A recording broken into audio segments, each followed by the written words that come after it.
Good morning, Ian Crouch with your 8:30 Hunter News update. A report is being prepared for the coroner after a man drowned in a freak accident on Lake Macquarie. The man's partner raised the alarm when he was knocked overboard by the boom of their yacht just off Wangi Point yesterday afternoon and didn't resurface. A large search was mounted for the missing man, and his body was found a short time later by the Hunters Westpac rescue helicopter. However, efforts to resuscitate him were unsuccessful. Police say it could be several hours before the scene of a truck crash is cleared at Limeburners Creek. A truck carrying a load of steel slipped backwards down a small embankment off the Buckets Way while the driver was attempting a three-point turn at about 5:45 this morning. The flatbed truck became wedged with the front cabin blocking one of two lanes.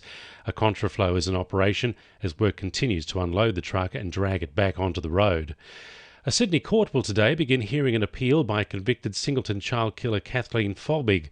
The 53-year-old is challenging the findings of a 2019 inquiry which reinforced her guilt over the deaths of her 4 children.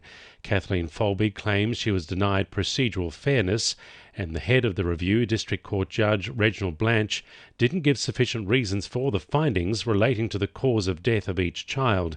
Folbig has always maintained her innocence, arguing a genetic mutation is responsible for her children's deaths. A series of free online forums is hoping to break down the barriers between hunter locals and home care services by answering some of the community's most asked questions. Integrated Living's Healthier at Home virtual forum will cover a range of topics, including funding options, meal plans and garden maintenance.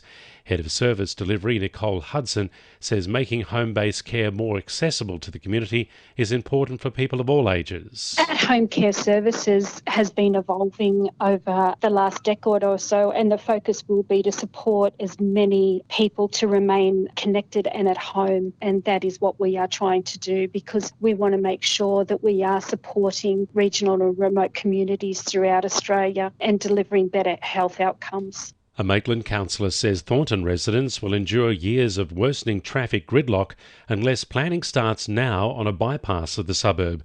Mitchell Griffin says queues of traffic have grown steadily over the past 8 years as new housing developments have sprung up at Thornton North and Chisholm, and the existing road network isn't coping with the congestion.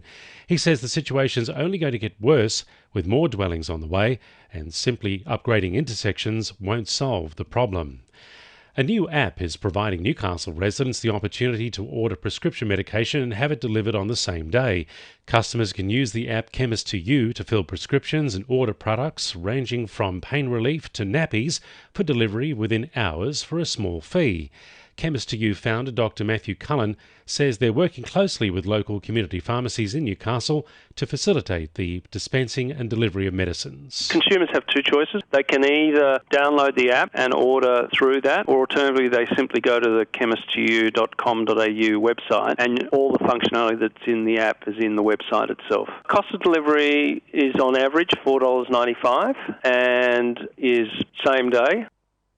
2NURFM Sport. The Craig Deans era at the Jets has begun with a scoreless draw against Brisbane in windy conditions. It wasn't the fairy tale start to Deans' tenure, but the Jets' strong defence claimed them a sole competition point.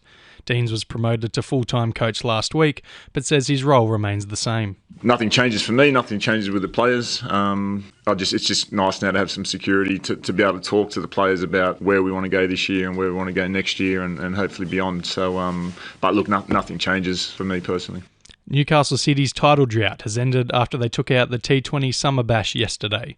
City claimed an 8-wicket win over Belmont in the semi before sealing a 14-run win over Waratah Mayfield. The premiership is City's first since 2011.